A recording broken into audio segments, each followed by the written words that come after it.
Hi guys, and welcome to your daily tarot reading for Tuesday, the 22nd of September 2020. Thanks for joining me. It's a pleasure to be with you today for this daily tarot reading. I'm going to use the Morgan Greer deck for this video. Let's have a look at what the cards want you to be aware of and what energy you'll be working with.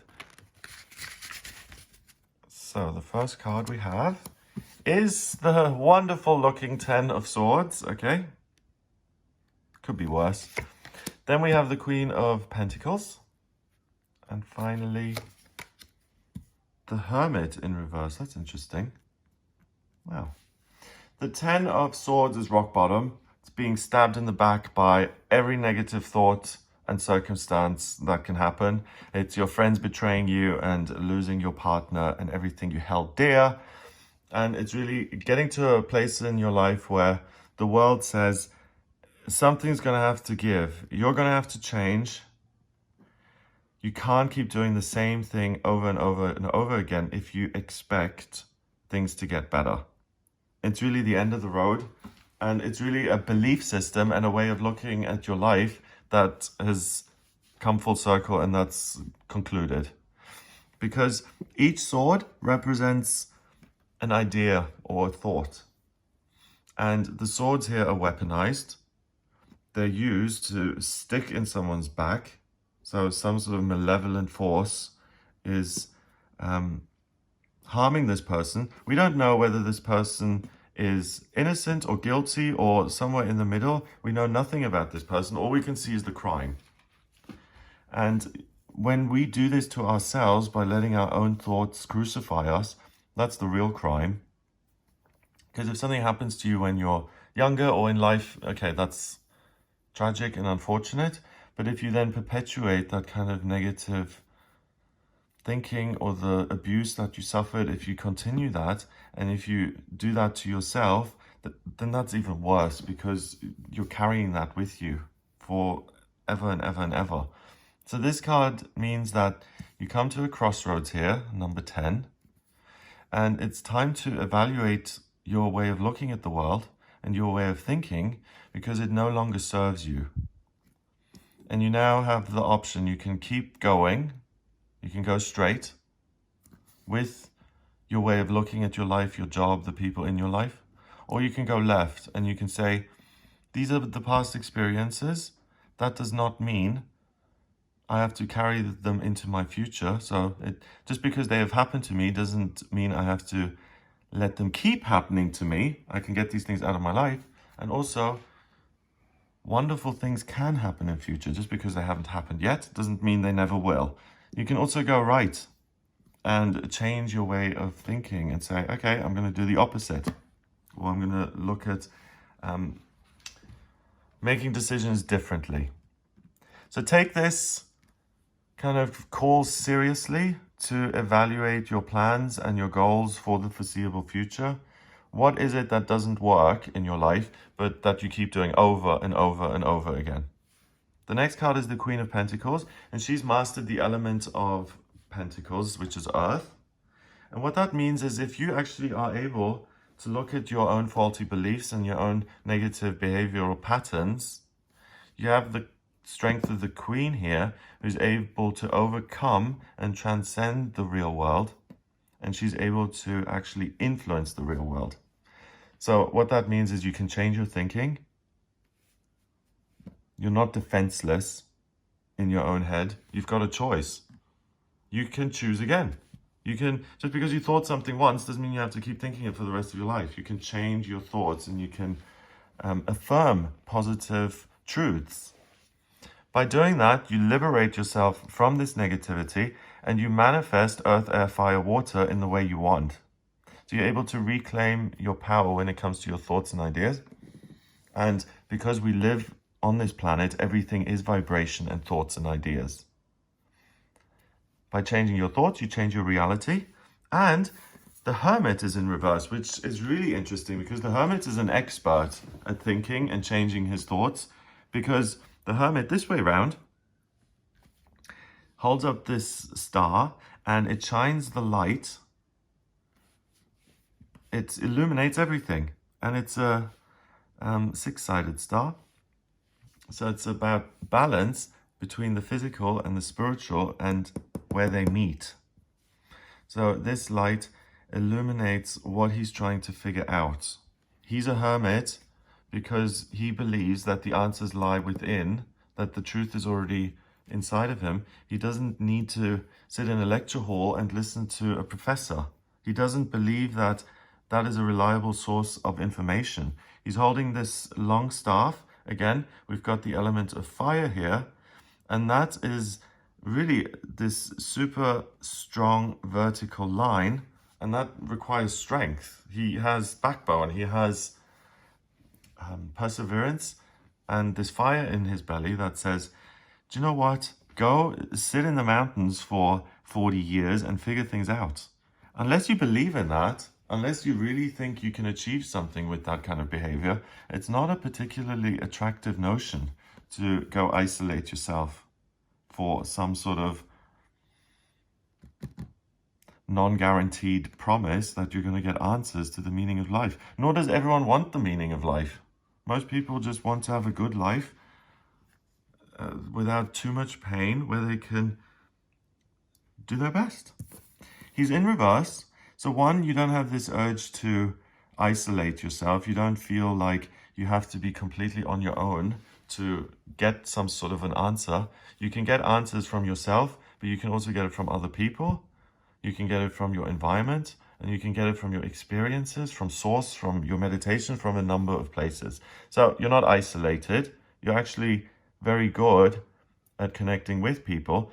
So if you find yourself mediating on this day between people who are arguing or you're making the peace, why don't you do that for yourself? Ask yourself if you have that kind of moment, because that's what the moment is showing you, that you can do this for yourself. Second, the hermit is in reverse. So he doesn't feel like there's something that needs to be illuminated. He already knows everything he needs to. And this star kind of hops over here, and my attention is drawn here. And it's like this elusive truth that the hermit usually looks for is a given today, and it's right at the tip of your, what is it? Right at your fingertips. You have access to everything you ever needed.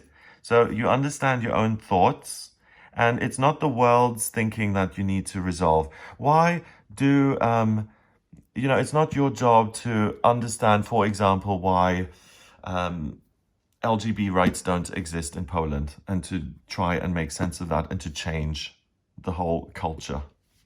It's not your job. Your job and your area of expertise today is to understand why you behave certain ways and what you can do about that. It's interesting, the older you get, you will start to learn certain things about yourself that are really beyond you and that you don't have control over. So even on an intellectual level, if you know certain things are real, sometimes your behavior is going to be totally different, and it just doesn't make sense and it feels incongruous. And some days you feel powerless over that, but the reality is that there's no separation inside of you. So if you find yourself behaving in a certain way, there is a reason for it. It does stem from within.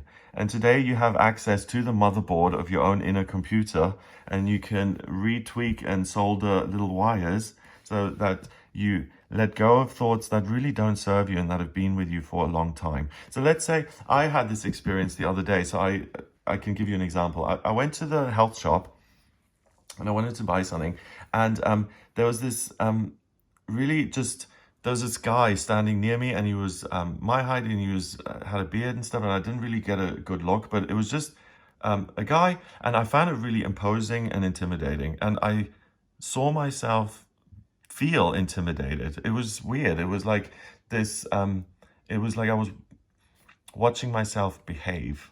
So rather than think, oh, okay, well, that's weird, I have to be intimidated, there's nothing I can do about that, there's something inside of me that equates that kind of person with the feeling of being intimidated. There must be something inside of me that triggered that off, okay? So the first thing is you realize that there's no separation, and that you are responsible for your own thoughts, and that it's not like, I can't help it, which isn't a sentence anyone should ever utter, because you can help it. You are in control of yourself. And by looking at it, by embracing it and saying, do you know what, this thought doesn't make any sense. Like, for instance, maybe if I were to do an inventory today and say, okay, these are the thoughts that are plaguing me and causing problems in my life. So if I don't have a job, or I can't hold down relationships, or make friends, or whatever it is in my life that's not working, what are the thoughts that go into that? And once you put them down on paper, I can't hold down a job because people don't like me. I'm not good enough. I don't have any discipline. Da, da, da, da, da. Once you list those, you'll see, try and list 10 actually. In fact, do that today. You have the answers already. You don't have to search for them. So you can just quiz yourself and say, I have no friends because, write the 10 reasons you think are right. And as soon as you write some of them down, they will be laughable. Some of the reasons that exist inside of your head, it's a nice trick. You should try whenever. Putting it down in black and white where you can actually read it, some of them are ludicrous. And they only exist in your head where you can't really shine the light on them. Once you expose them on paper, those kind of thoughts can't hide and you just laugh them away. So you can immediately get rid of 6 swords just by writing things out, and the 4 thoughts that are left maybe need a bit more work. At least you'll be able to know what they are today, and you are able to use the Queen's control and power to change those thoughts, to weed them out, and to get rid of them once and for all, because they no longer serve you. If they still do serve you, if you find that you can't get rid of something, well, it's one thing to say, I'm not good enough, and to just get rid of it, but I still kind of feel not good enough. What should I do about that? You know, it's that kind of, it's digging a bit deeper and saying, well, okay, maybe it's this.